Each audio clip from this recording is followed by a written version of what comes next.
Folks, let me ask you a question. Under Steve Kerr, what is the biggest issue the Warriors have?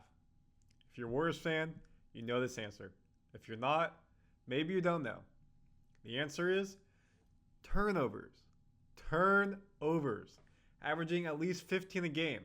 When you have Steph, Dre, Clay, KD, you can outshoot a team with that many. Nowadays, you can't. It's a pattern of Steve Kerr's high-paced offense. Do you know what? He's taking it over to Team USA and almost just cost them a win in their preseason tune-up for the Olympics against Australia. We're going to break down why this is such an issue for Team USA, how they got the win over Australia, and Steph Curry's performance was lackluster. So we're going to break all that down for you on this episode of Warriors Digest. But before we get to it, as we always do, let's break out some fan highs. I'm a big fan of the Warriors and you, bro, all the way from Trinidad and Tobago. Nigel Sue. Thank you, or Sui. Thank you so much. Sui! Nigel, appreciate you all the way from Trinidad. The fact that y'all beat us in 2017 and not allow us to go to the World Cup, that hurt from USA, of course. New subscriber, great show. You have a fan in Fountain Hills, Arizona. I grew up in Fremont, 30 minutes south of Oakland, where the Dubs used to play. Appreciate you being a new subscriber and glad you found the channel, and I appreciate it so much. Thank you for being here. Pelicans block. Best part of the day is getting off work, getting fried, then listening to Randy educate me. I'm glad I can educate, inform, and entertain. Even if you're a little fried, I'm still making sense. That means I'm doing a good job. And you know what I just said? Steve Kerr's not doing a good job on Team USA. Turnovers. Even with all the turnovers, Curry is still 20-0. Yes. When he's playing with Team USA, he's 20-0. He's never lost a game, which is mad impressive. But if they keep turning the ball over like this, when they play France, Germany, Serbia, potentially other teams like that in the Olympics, they won't win. They just can't, even with all the talent they have. Talent like this. Supposedly minimal conversations. LBJ, Steph, Warriors, last trade deadline. Well, now we're seeing it here. It looks pretty good. If only they played that way. So let's make this bigger. Team USA was favored by more than 20 points for Monday's exhibition game against Australia in Abu Dhabi. They were lucky to escape a 98-92 victory, with a 98-92 victory.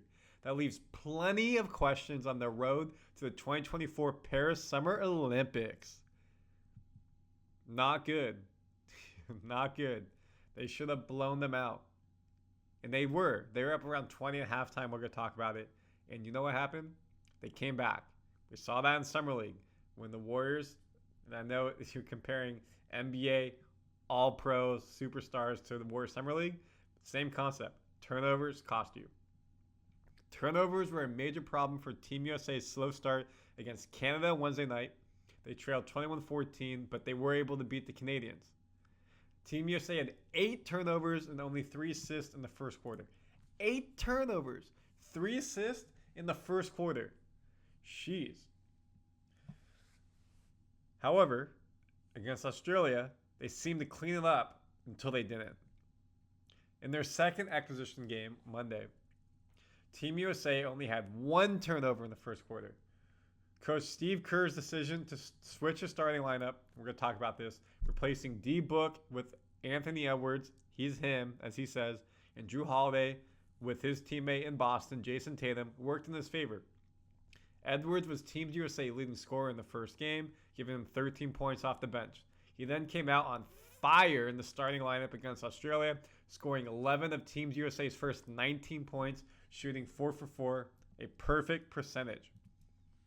At halftime, it looked like Kerr could experiment and it wouldn't matter. USA was up 33-21 after the first, 53-37 after 20 minutes. And again, folks, FIBA basketball is 4 quarters, 10 minutes each.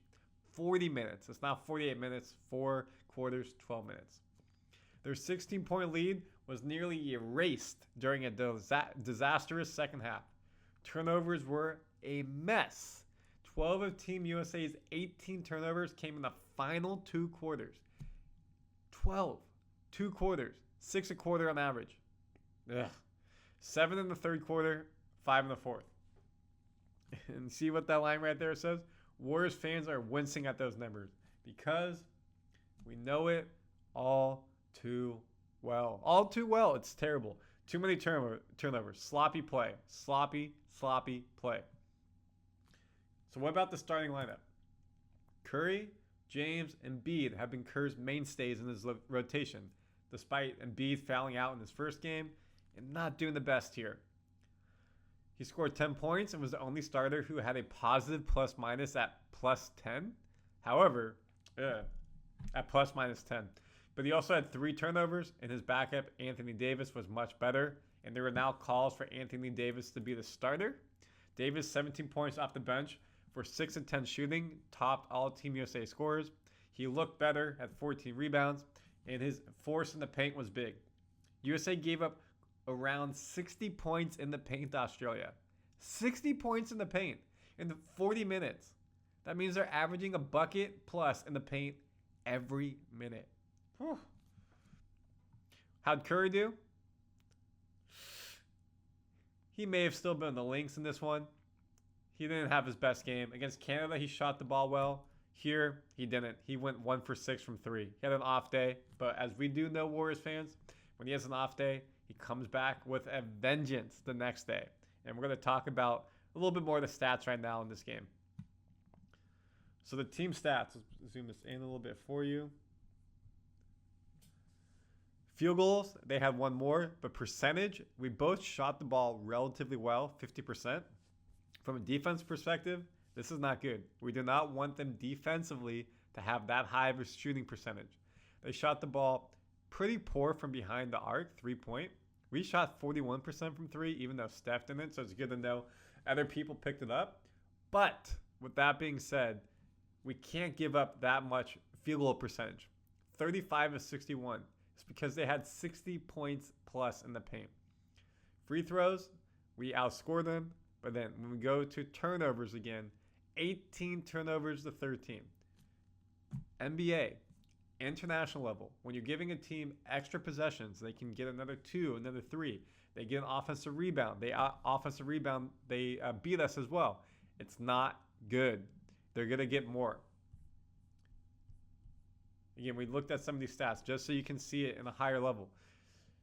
Field goal percentage, they had better than us. They beat us in 2s. In 3s, that's what saved us. We had 36 points from 3. Australia had 12. An extra 24 points, and that's how you win by 6 when you're not playing your best. Let me zoom out in the box score a little bit. I'm going to take my camera away for you guys so it's a better view for a second. Again, Drew Holiday came out of the starting lineup, and so did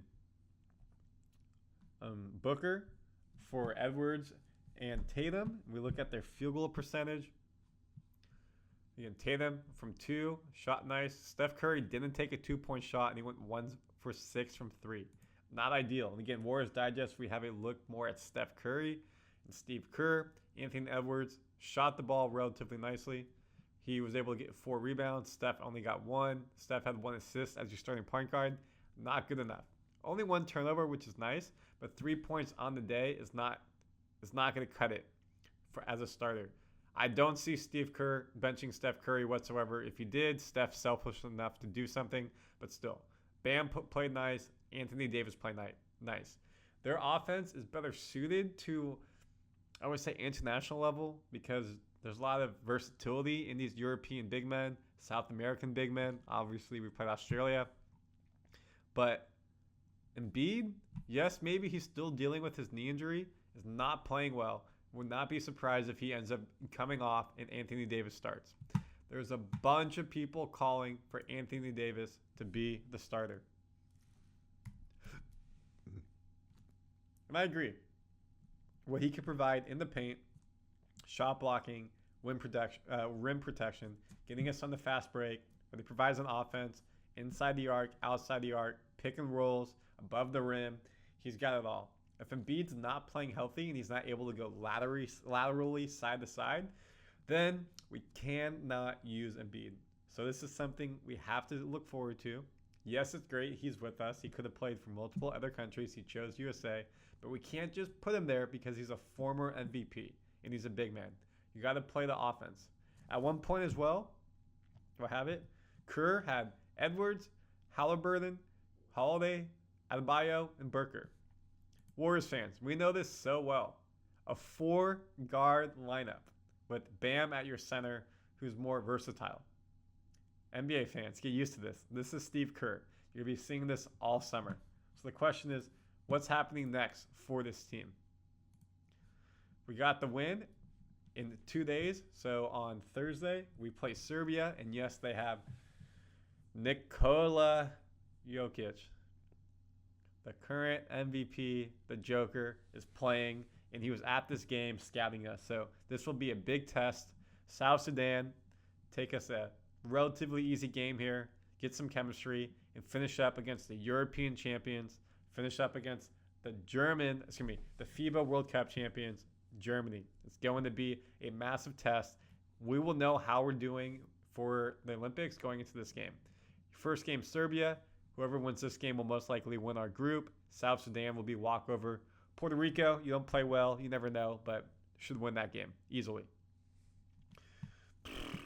But not when we have so many turnovers. We can't do it.